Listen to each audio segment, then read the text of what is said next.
Okay, welcome aboard. We will call this meeting. We'll call this meeting to order. This is the September 18th, 2019 Citizens Advisory Committee for the Costa Mesa Sanitary District. Call this meeting to order at, what does this thing say? 6:02. Begin with roll call. Sue Lester, Stephen Takahashi, Phil Marsh,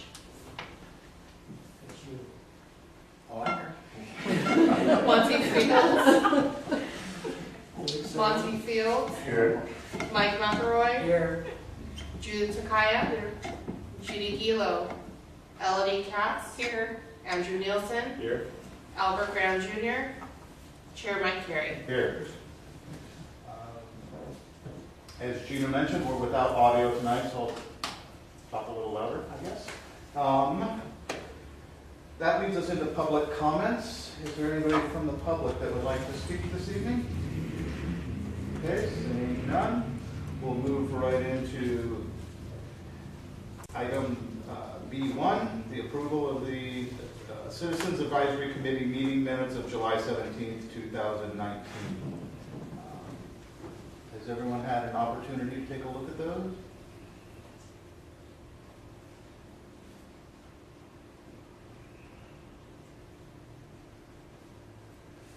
I can move to approve.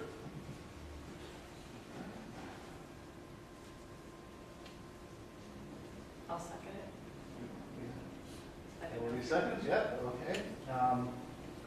Question? Oh, okay, all those in favor? Aye. Opposed, abstained? Motion carries. Okay, we'll receive and file the Board of Directors regular meeting minutes of July 25th, 2019. What did I? Okay.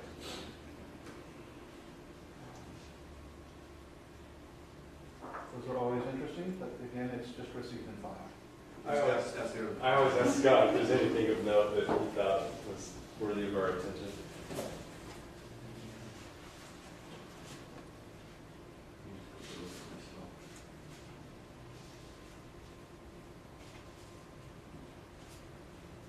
So on the July 25th board meeting, the board did approve $500 for Second Chance Orange County Gala event, and that event was last night. And I attended that event last night in Newport Beach. It was very well attended. It's a way for the organization to raise money to help recovering alcoholics and drug addicts find high-paying jobs so they stay off the streets. It's really a way to help people get off the streets and be not from homeless, and it was very successful. They had a ton of silent auctions. I think one of them, Director Schaefer would have liked. It was a round of golf and lunch at the Bel Air Country Club. And I think I was going, I don't think they would let me in. and, the winning bid was $900. That's what I saw. So it started at $550, went up to $900. So that was interesting. So that was a good turnout. Let's see.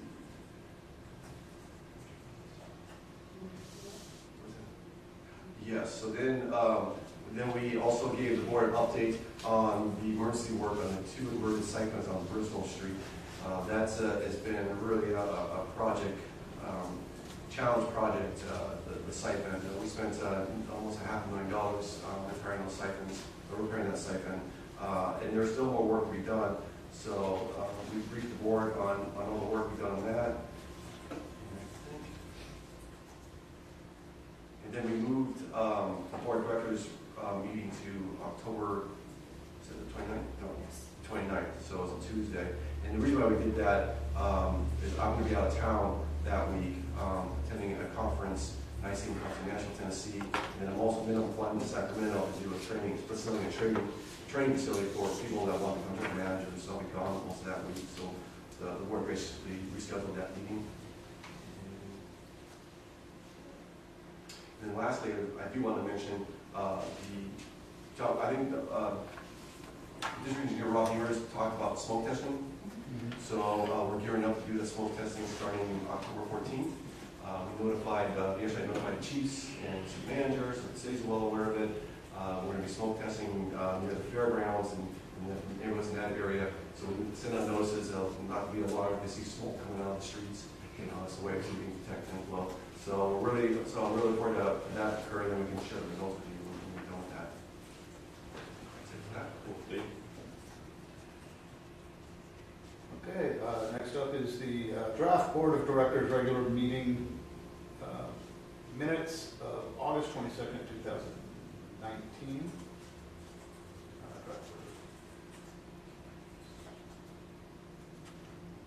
So that meeting already happened? Yes. Anything of note? So a couple things that no record note. The board did approve the Costa Mesa Newport Harbor fish fry application for the generators. So you got those generators on Friday. Bless you. So, You need one less now? so staff is aware of that. So we'll be able to get the generators. The board also approved the agreement with City of Newport Beach regarding those certain properties that are outside our boundaries but are connected to our service system. So there was a two-step process. We wanted to get a new agreement in place, and the next step is to go through the LAFCO process. So that, the last board meeting, the board did approve that agreement, so I got that project, that step done. Later, I think we're going to do, beginning of 2020, we'll bring it back to the board to consider the LAFCO process.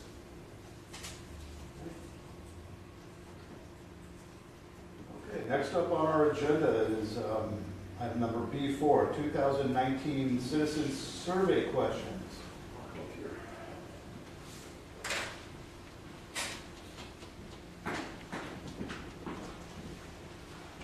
Thank you, Mr. Chairman. I'll start off here. I'll do a quick introduction of this item, and then I'll bring Camila up to explain the process, and then we'll also have our consultant, Adam Pelosi, who will be here to answer any questions you may have. So, the Citizen Survey, this is our third survey we're going to do in the community. The first one we did was in 2012.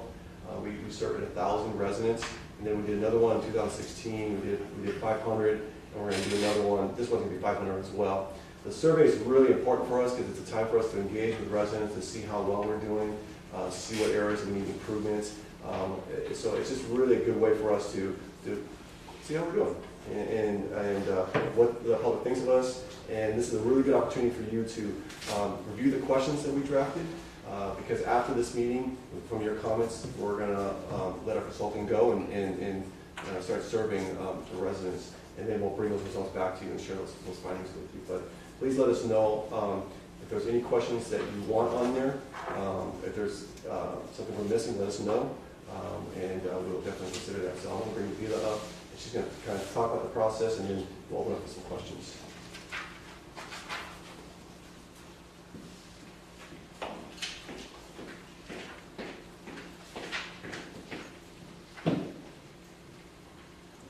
Good afternoon, Mr. Chairman, members of the committee. Like my gentleman member said, we went out to RFP to provide the citizen survey, the Citizen 2019 survey. We received 3 proposals, and Provolsky Research was awarded the contract. We will be surveying 500 residents. The survey will take about 20 minutes, and we will be offering the survey in English, Spanish, and Vietnamese. So it'll be 3 languages. His proposal also included a focus group. So 11 people will join an online chat room over a week. And that is just an opportunity for us to get more information, how we can personalize our newsletter, what residents are getting from our articles and our videos. So throughout that week, they'll show videos, some of the videos that we've shot over the last year, and residents will have an opportunity to give feedback and say, you know, do they get the purpose of the video? Did we convey our message? So we are very excited. I hope you had an opportunity to review the draft questions. Currently, we do have too many questions for the 20 minutes. So we are here to answer any questions. We appreciate any feedback. If there's any questions that stood out, if there's any changes you would like to see, or any questions added, any questions deleted, we would, we're open to any suggestions, and I'll turn it over to Adam Provolsky, and he will explain a little more. Thank you, Nabil. Adam Kowalski Research, Mr. Chairman, members of the committee. We have a draft survey that we've created based upon past surveys that have been done, and then based on some interaction back and forth with staff and kind of more current priorities. I'm happy to take the finest of detailed recommendations and thoughts on the wording. I'm also happy to take conceptually, hey, it'd be really important to get this idea out there, or how do we understand how people feel about this particular issue. And also I'm happy to talk about the methodology too, because that's sometimes something people get excited about. We do anyway.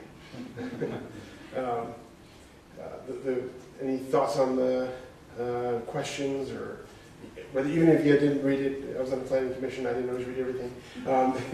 Any ideas that you want to make sure we understand? I was just curious, like with the previous two surveys, like what was if there was a stated purpose and any outcomes that were kind of like being changed that were affected as a result of them?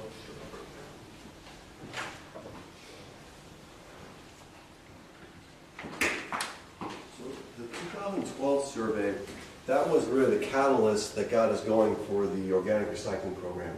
It was really geared on solid waste issues. We wanted to engage in residents to see if they're willing to divert 75% of their waste stream. And when we got that feedback, then we asked them, well, all right, would you be okay doing the AD facility, anaerobic digestion technology? And if they said yes, well, how much were we willing to pay? So all that kind of information we gathered on 2012 really set us down the road for the organic recycling program. That's what the 2012 was. We also asked, what do you think about CMSD, level of satisfaction, stuff like that. The 2016 survey, again, about the level of satisfaction, how we're performing. But we also, that was the time, remember, when Mesa Water was talking about consolidation with us. And so we also asked questions, do you support consolidation? So that was also part of that survey. But this survey really is really focusing on the services we provide, the programs we provide, really kind of engage on what people think of us. There are some questions, I think, in there about remaining independent, how valuable we think us remaining independent versus being with Mesa Water or with the City of Costa Mesa. There is that question in there. Again, it's also ties into our performance management program. We have a measure in there of trying to achieve 90% satisfaction. That's the goal. So hopefully we'll achieve that. That's a little bit of history. Awesome. Thanks, John. We tend to see agencies do this kind of regularized survey work as a management tool for sure, and also as an opportunity to really understand what the public is thinking, and you're a pretty good, clear connection to the public, and so is obviously the board. But there's sometimes things we discover that nobody even knew about, especially in the focus groups, which is kind of fun. To get 1,000 respondents, how many ratepayers or citizens will you probably have to reach out to? So we'll get 500. Oh, 500, excuse me. Yeah. So it's a great question. We typically have an incidence rate essentially of anywhere between 37% down to typically in the low 20s. Sometimes it falls significantly. An example would be if we're calling, I'm calling Linda Isle, right? I've got to call 4 people that live there and hopefully get one of them. 25% incidence rate. If I'm calling, Eastside Costa Mesa, we'll probably get a, 32% incidence rate. So it's essentially, about 3 people for every one that actually responds. But we're, in this case, methodologically, we now meet people essentially where they are. So we email people, ask them to respond online. We call people, landlines and cell phones. To make sure, because some people are just more comfortable responding in an online environment, on their cell phone, on their tablet, while they're watching, Dancing with the Stars. And some people are just more old school and more comfortable talking to us on the phone. And in both those formats, they get to choose their language preference. And we tend to have, pretty small numbers of people that choose Spanish, and small numbers that choose Vietnamese, but we want to make sure we have that option, because even if it's just a few percentage points, we can be that much more accurate. You pretty much spread this out over the community. You don't pick a district, you pick a... Yeah, exactly. So it is, we use a stratified methodology that essentially says we know the age and gender and geography and, quite frankly, customer type throughout the district. So we match that throughout the district to make sure we're getting an accurate read. Yeah. And would the respondents be a mixture of businesses and residential, or just residential that utilizes both unique services that the district provides, or? Yeah, so this is focused on residents. Now, there certainly is the possibility, actually, I think the reality that some of those residents are also business owners in the district. And that's something that we could consider cross-tabbing and asking a question if we think that's important. A business survey is a little bit of a different animal, whereas we like to do a 20-minute survey here. We usually do like a 90-second survey for businesses. It's just less, they're less likely to be responsive and have a little less time to do it. But I think you'll get a pretty clear picture based on the residents. So what makes you consider contacting someone via online as opposed to the phone? Sure. So we first go out with a pretty broad email to a large group of people, and not everyone responds online. But regardless, we'll accept those people that come in online. Let's say we get 200 responses or 300 responses, then we go and we start calling to make up the difference. And from a calling perspective, we don't discriminate from a landline or a cell phone. In a community like this, we will tend to probably have more cell phones than landlines. But landlines respondents are typically older and whiter, and cell phone respondents are typically younger and more ethnic. Just kind of the way it works. But we start out email and then we start making phone calls. Okay, so yeah, essentially then, like, if I do have a landline and I didn't respond to the email, then you'll give a call. Exactly. Okay, Yeah. Gotcha. And we even have, we won't have the need to, but we have the technology to be able to text people as well, and encourage them, and it's basically the same technology for the email. And how are you getting these emails Right. originally?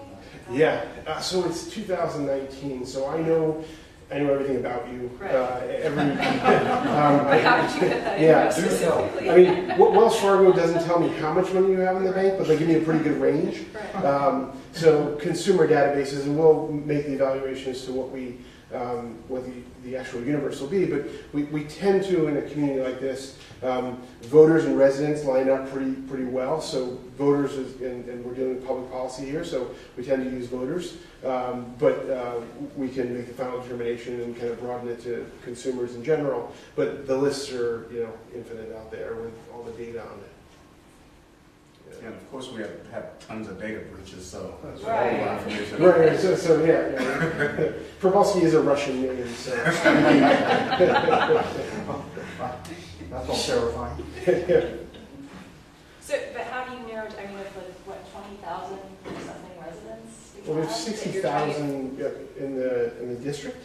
And you're trying to get 500 houses? Yeah, so we take a random stratification. So we will basically take the entire universe of possible respondents, and then take every nth person. So every 1,200th person, or every 250th person to pull into the sample, and then check that to make sure it's stratified based on all the different metrics of age and gender and geography, and then we go with that list. And obviously, if we don't get the response we need, we'll take every 251st person and pull them into the respondent pool. And do you make sure they're stratified? Yeah, Are there absolutely. constraints out there? Yeah. Okay. So we know ahead of time what those are. We have quotas, and at the end, you'll see the percentages at the end as well. So you're trying to make it as representative? Yeah, exactly. And the reality is sometimes we're off by a percentage point or two, but we're never off by 10%. Yeah. And you're not sending any of these to apartment buildings or...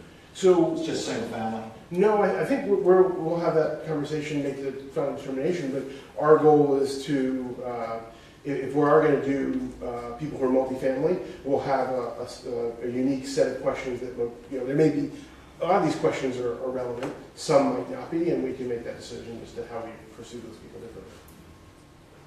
We'll make sure it's relevant to whoever we're talking to. And in the past, you said that they, I think in 2012, 2016, there was like 1,000 or 2,000 people surveyed? In 2012, we did 1,000. Oh, We wanted a larger base because of the trash issue. We wanted to get a large population size. Excuse me? Oh, I'm sorry, something to interrupt you, go ahead. Yeah, and Addison, that's pretty high. You usually don't go that high, usually 350, 350 is usually out of it, but we said, okay, we wanted 1,000. So 2016 and this year, it's also cost us too, But we're comfortable with 500. We think we have a sample size of 500. That's that will give us an accurate report. I mean, if you look at when you do pollings and the presidential elections, they don't poll the entire United States, right? That's They take a small sample size and it's pretty accurate. Yeah, I was just wondering why we would go lower as opposed to just slightly higher. Cost is one of this issue. Sure, cost is one issue, but because we were going to go down a new road using AV technology, we wanted to get a good sample size, and so it'd be very anyone to challenge us. Well, when we did the town hall meetings, we served 1,000 people, and they wanted this program, and when you say you survey 1,000 people, it's pretty hard to refute that. Gotcha. Yeah. Just to illustrate, on a statewide basis, your typical statewide poll that is very predictive of, let's say, a political outcome or something like that, has 900 to 1,000 respondents. So a countywide poll in Los Angeles County of 400 people is very clearly predictive of what's going to happen. So 500 in Costa Mesa Sanitary District is very, very good sample of people. Yeah. And what is the projected timeline from issuing the surveys and trying to collect all of the... So we have, as Nabil indicated, as a precursor to the survey, we're going to do a focus group, which could launch, working with staff, could launch as soon as next week, maybe. But realistically, fairly soon. Results from that could happen within, a couple weeks. And then the survey could follow pretty quickly after that. So I think we're looking to have this all done definitely this year, and we're available to work at whatever pace staff's looking at us to work at. So we'll be responsive to that. But you'll probably see something before the end of the year. And if members of this committee had suggestions or requests for questions, the avenue to do that would be through staff or the focus group, or... Yeah, we would need it soon, though. We need it. Yeah. That's why we'd like to have it today. And speaking of the focus group, Adam, maybe you can kind of discuss the focus group. Yeah. So it's there's, you've all seen on TV or participated in a focus group that typically, a dozen people around the table. There's a moderator. There's sometimes a glass wall with scary people behind it. We absolutely do those kind of focus groups, but in this case, we have 2019, we get the opportunity to do it a little differently. We have what we call an online focus group. And so what we're doing there is gathering about a dozen or up to 20 people or so online, asking them to participate in the focus group. They still see questions, they type out their answers, but we also can inject, in a much easier fashion, a video. Say, comment on this video, watch it, see what you think. Show them a brochure and see what they think about it. What's really cool is we can also say, okay, tomorrow, and we do this over several days, which is rather than just a 90-minute session. And staff can watch as it's happening over the course of those several days and weigh in and say, hey, why don't you ask this question, or let's introduce this new idea. We can also have the participants go out and say, hey, look, tomorrow your assignment is to take a picture of something you don't like about trash or sewer in the district, or take a picture of a sanitary district vehicle or building, or something like that, or take a video yourself taking out the trash, which is kind of a really cool thing to kind of understand. Okay, now we have a view into their world, kind of. That's the kind of stuff Clorox does with they shadow people to see how they clean their house and things like that. So we can really do some fun things with it and get that qualitative information. One of the other key components of a focus group is we use words like digester and whatever other unique, organics in this room, and you all got an education on that when you kind of first started. And most people don't necessarily talk like that. So we want to make sure that we're kind of identifying how they talk about it, and then perhaps modifying our language when we communicate with them to make sure that we're on the same page. Those are some of the cool features of the focus group. How are you choosing the people in the focus group? So again, that would be as randomized as possible, as stratified as possible, but being realistic about the fact that it's a dozen or 2 dozen people that are participating, and that will, I think we're just going to do in English. So I think essentially it's as representative as possible in that grouping, but it's usually very informative, very helpful. I have, I guess, 2 questions in particular, and maybe it's just me. I thought there was a little bit of selective bias in them, 32 and 33, Okay. about the difference between in-house versus private contractors. It kind of implies that private contractors, there was more sewer problems, but it doesn't indicate if the cost of bringing those employees in-house and the equipment exceeded the cost to pay private contractors when you factor in the cost of the spills. So I just think maybe a little bit more context, otherwise you're just going to get everybody saying, well, yeah, the employees is better, the spills is good. That was just one that stuck out to me. If there is a cost that should be weighed into the decision.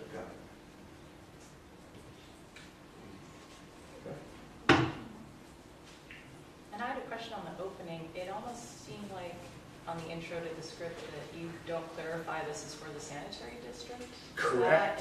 I assume Yes. that's intentional. But Yes. why? So, look, staff's heard me say this before, so the board members are here. So it's going to be pretty clear to anyone who's sober that we're talking to by question number 7 or so or 8 of what we're talking about and who we're calling for. But our goal is, I don't want to say that, hey, we're calling from the government and we're here to get your opinions. We are calling from a private research company, and your opinions are confidential.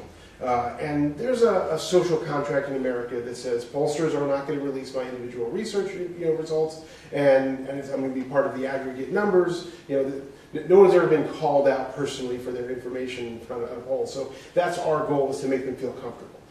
And at some point they're going to figure out what we're doing and who we're talking about. Yeah. That's interesting, because I had the opposite feeling. I was worried someone might think it's like a scam call. Sure. And just hang up. Yeah, It's a I little, agree 100%. And we, I think there's a real factor of some people who might not be comfortable responding to surveys. The vast majority of people are, so we've just got to, as I say, we've got to call. If you don't talk to us or don't respond to our email, I've got to call the next, 29-year-old woman who, lives in Eastside Costa Mesa and makes $1 million a year. So. well, it's all very kind. Yeah. Got it after. Yeah, the email, does it clarify it's for the sanitary district? No, so the right. same thing, it'll Okay. be subject line, it'll be something, we coordinate with staff, and something like,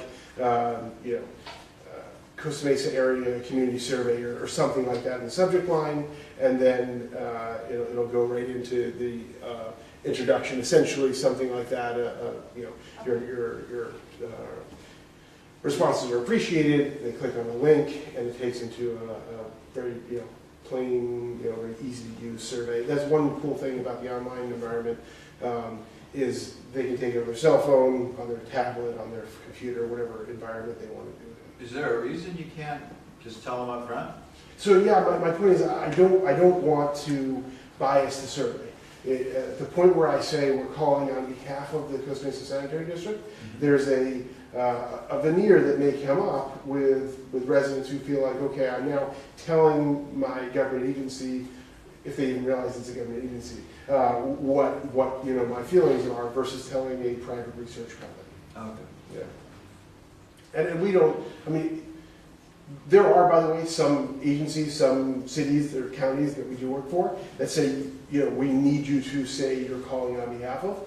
We make our point, and if they say you have to, we do it. We feel like we sometimes get a little bit different kind of results and different kinds of respondents that way, and we prefer our methodology. But I think it's better, but it's not, the end of the world. And one thing I think is important, obviously we're conscientious and courteous and kind to people, but we are not, representing the agency, and we are not trying to disseminate information. We're talking to, hundreds of people, not thousands of people. So our goal is not in, question number, whatever it is, 30, to educate people on the organic recycling program. It's never a point of research to educate people on a broad level. It's just to really understand what they think based on the information we're telling them. And then in the script in the beginning, do you clarify how much time commitment? We don't, and that's another thing. And I know this sounds so counterintuitive to people, but I don't want to tell you, because then that sounds scary. Yeah. And here's what's amazing: people respond to surveys for all different reasons. They're interested in the subject matter. They think it's their civic duty, and they're bored. There's a whole list of things. And at minute 15, there's absolutely moments where someone says, "Look, this is long. I got to go." Right. We say, "I totally understand. We've just got about half a dozen more questions to go.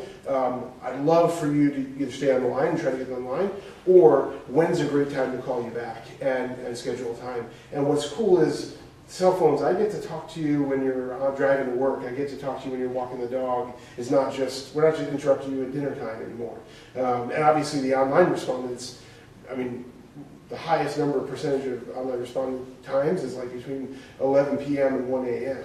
Sure. It's they're literally Netflixing, chilling, and filling out surveys. If you did need to trim it, does staff have like prioritization? Because you do cover a lot of ground, and the questions, like, are you looking for recommendations on the stuff you think is the least important? Yeah, we would love to hear what you think. If there's anything you believe we could just cut out, if you don't think it's very important, we'd love to hear your suggestions. I don't necessarily have any. We're all kind of biased too now, because all these things seem important to us as well. But. Yeah, and I think that's a conversation those are the hard conversations that we have to have with staff at times, and figuring out, okay, what can we, what maybe some things that were really high percentage-wise in satisfaction, maybe we kind of cut a few of those out because we know we're probably good on it and nothing really changed, and maybe test some new concepts. But well, do you ever decision tree it, where if they said, no, I don't even know what services CMSD does, and I didn't know that, and then 20 questions later you're asking if they know what the CAC is? It seems like virtually impossible. But I do know that they have a citizen advisory committee. So do you ever just lock off questions as a result of? Not typically, because we want to get a baseline of things like that. And also keep in mind, it's not just the broad answers to the questions, which we're definitely, we want 97% of people to say that they love the district and they love the job you're doing. It's not going to be 97%, because 97% of Americans don't agree on anything. But what's cool about having the data, even if only a small percentage of people know about something, we look at the data based on all those different demographics also. So the communication staff now knows, okay, we have a challenge talking to households that speak Vietnamese, or we have a challenge communicating our message to younger homeowners, and they're just not hearing it because they don't ever go to the mailbox. So we now know, okay, we've got to reach them differently. So that's one of the greatest values, I think, for the research beyond the top line numbers, is those cross-tabulated results for targeting purposes. I just think one thing that is a priority in talking to my neighbors and stuff that the district does is offer the large item and the door-to-door hazardous waste collection. So awareness on those two things, again, just in anecdotally speaking with neighbors and stuff, seems to be a priority. When people find out they can do that, they always respond super favorably. Okay, good.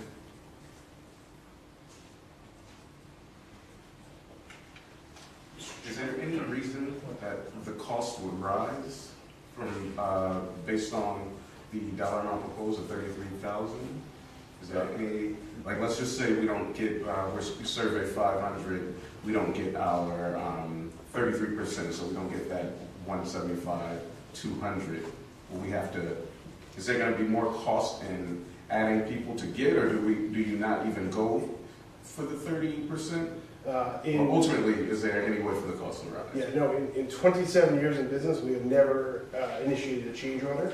So from our perspective, no. We'd love to do more work for the district. So if you have any ideas, feel free to tell the staff. But no, there's zero reason why costs would ever go up for this project. Director Schaefer? I just, and I guess I would poll the committee, from the standpoint that the five of us are going to sit up there and make decisions about the results that we get from this survey. I think the overwhelming majority of our constituents, our residents, think of us or interact with us more on the solid waste side than they do the sewer side. I mean, our constituents know that when they flush the toilet, it's gone and they don't have to worry about it. But they know that if their trash gets missed on Tuesday, they're pretty upset. Okay? So I think I would ask the committee if we structured more questions or if we had more emphasis on trash collection, that would help me as a director, I think, more. I mean, we know our sewer services are good. We know our employees clean the pumps. We know that we're top-notch when it comes to all that because we don't have the incidents that a lot of agencies have. We just last year gave our trash contractor a pretty hefty contract, and we just gave them a cost of living increase that was pretty substantial. Well, the majority of the board gave them a cost of living increase, let's put it that way. I would like to know what the citizens think about their trash. Are they happy with their trash? Yeah. That's how I would like to see this survey have more of an emphasis than, do you think we should subcontract our pump station cleaning? Do you guys really care? As long as they get clean? But again, do you think your trash service is top notch or not? And I guess I would ask the committee how you guys feel about that. I think you're absolutely right, okay, 100%. That's the most visual thing Right. that everybody's going to see. Nobody sees when the flush where it goes, and as long as it doesn't show up down the street. Or back up in there. Yeah, come back at them, they don't care. I also think that something like, do you know all the services the sanitary board provides? You like Andrew just said. Yeah. I think that's Exactly. What you just said, the same thing. I think that should be a question put out there. Do you know, if you want to word it in a way so nobody knows what they're talking about. But, yeah, because I think half the people in the city have no idea you can just call and get something picked up. So I agree with you, Mike. I would agree with you too. I think to focus more on the solid waste collection, recycling, special programs. Those are the things that are changing, annually, both regulatory and politically and locally and everything else. And those are the programs that the residents are truly asking questions about. Yeah. Plus, people aren't aware that they can have their trash picked up 3 times out of the year if they have things that they want to pick up. And when you tell them, they're shocked. Really? Other than a trash day? I don't know. The renters don't know that. I mean, people who rent houses, they don't know. I They know. just leave it out there. Yeah. Is there any other feedback? Questions, comments? I have one last question. Can you volunteer to take the survey, or is it all solicited? No. I'm not volunteering.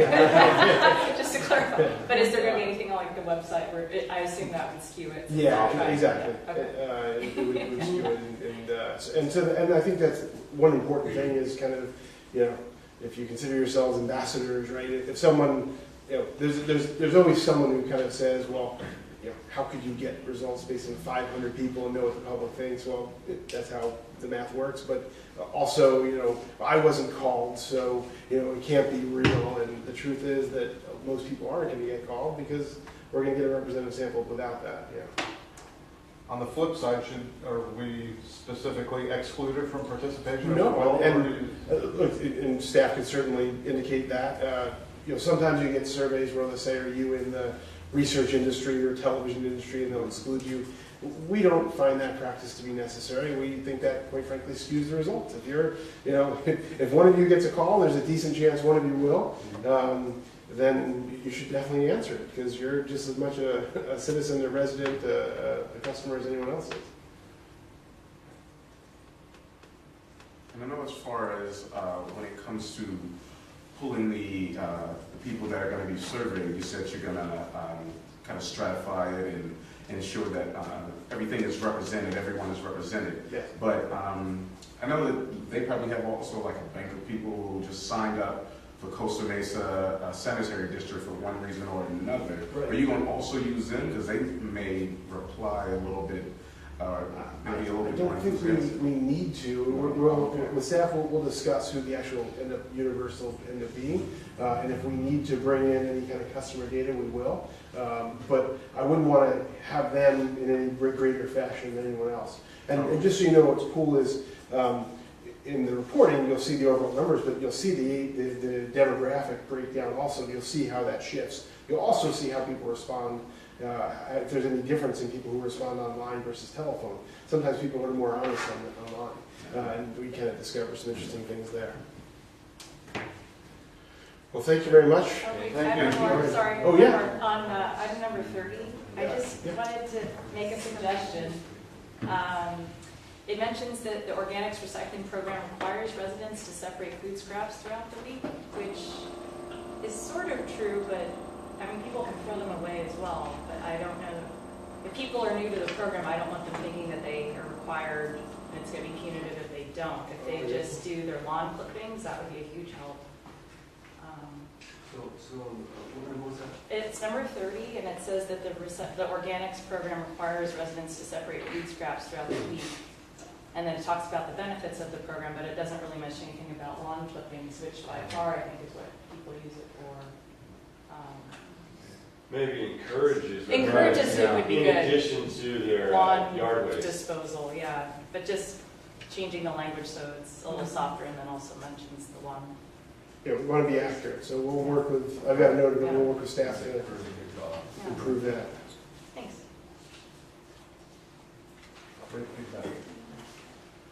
Thank you. Yeah. Thank you very much for the presentation. Yeah.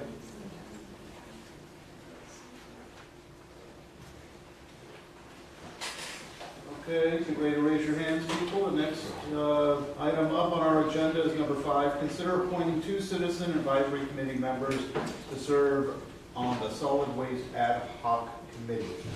Turn it over to Scott. Yes, thank you, Mr. Chairman. Just before I talk about this, I'm just a further reminder to the committee, again, if you have any questions on the survey, please email them to Noelani or myself as soon as you can.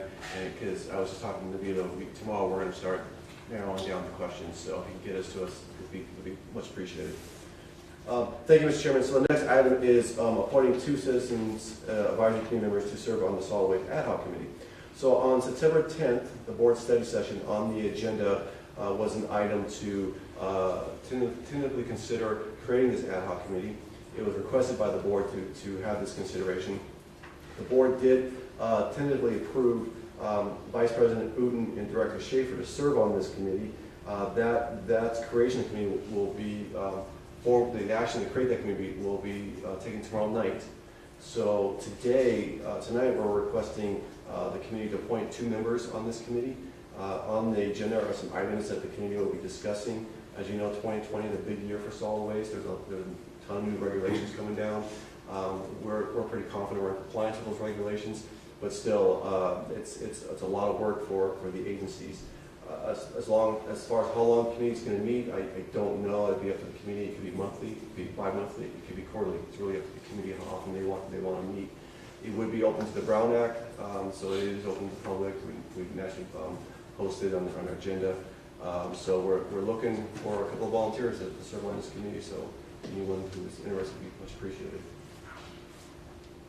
In addition to the topics to discuss, are there any specific goals out of the committee? Not off the top of the head, but that's something we can definitely go. The committee could talk. So that's a good discussion. So that we can what's the goal? What are we trying to achieve out of this? We can definitely talk about that. I know you're uncertain about the frequency of the meetings, but do you have a timeline of how long this ad hoc committee is intended to? They usually run around 6 months to a year.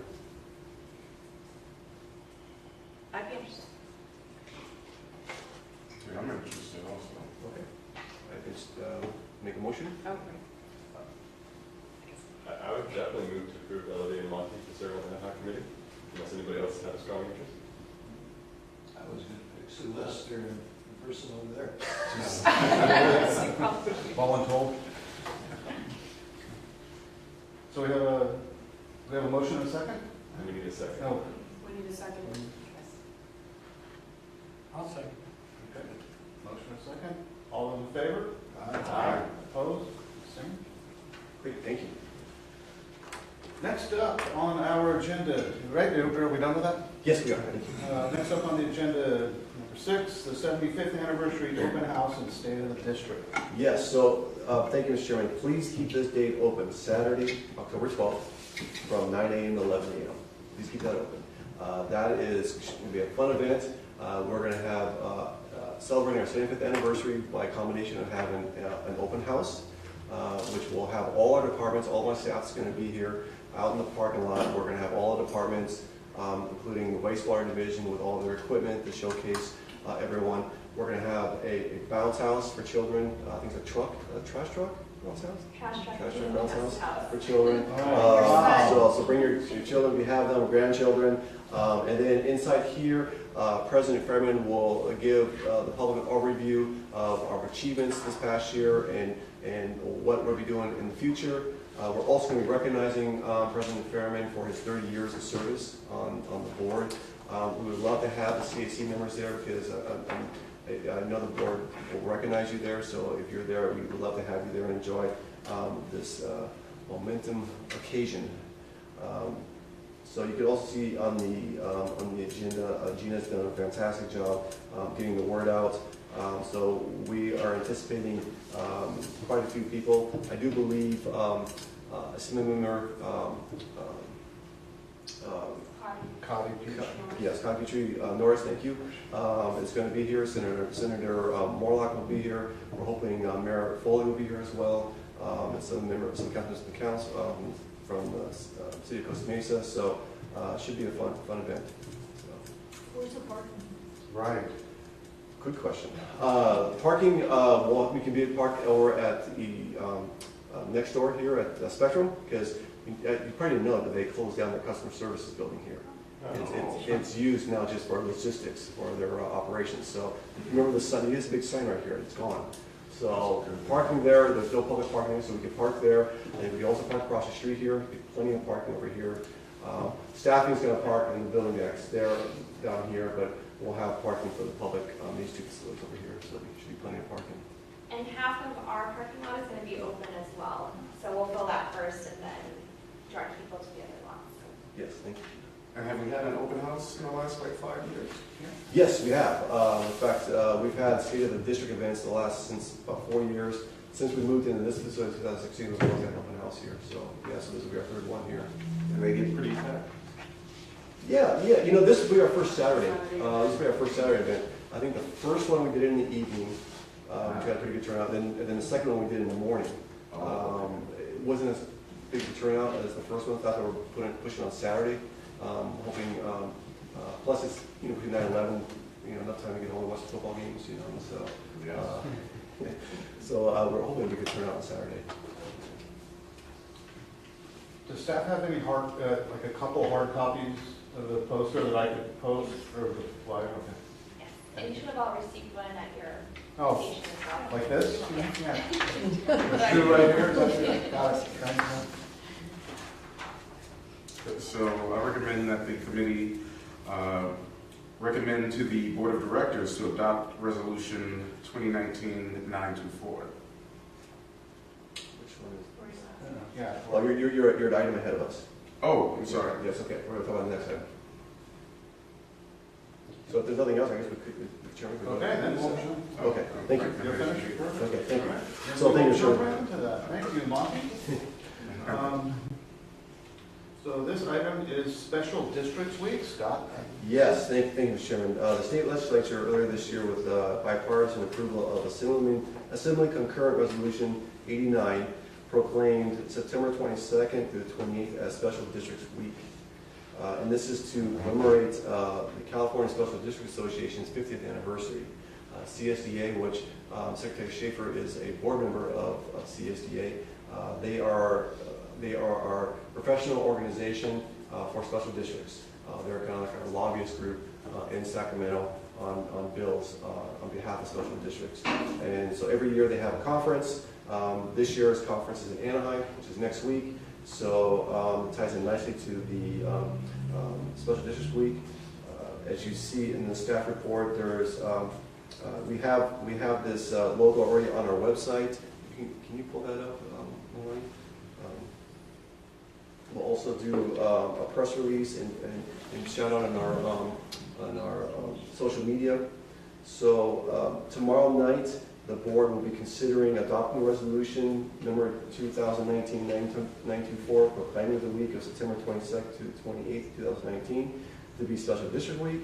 So what staff is recommending is that the committee recommends to the board the adoption of that resolution. If you have any questions, you may have. What would happen if they adopted this resolution that wouldn't otherwise happen? It's just more of a ceremonial matter, really. Is there any awareness that could come out of it? Yes, that's definitely we'll do the press release. Like I said, we'll do Gotcha. on our social media, absolutely. About the, But it looks like there's no financial commitment or other No. commitment as a result. It's just participation and awareness. Yes, correct. Correct. Yes, so I recommend the board of directors adopt resolution number 2019-924, proclaiming the week of September 22nd to the 28th, 2019 to be Special Districts Week. I'll second that. All those in favor? Aye. Opposed? Okay. Motion carries. Thank you very much. Nicely done.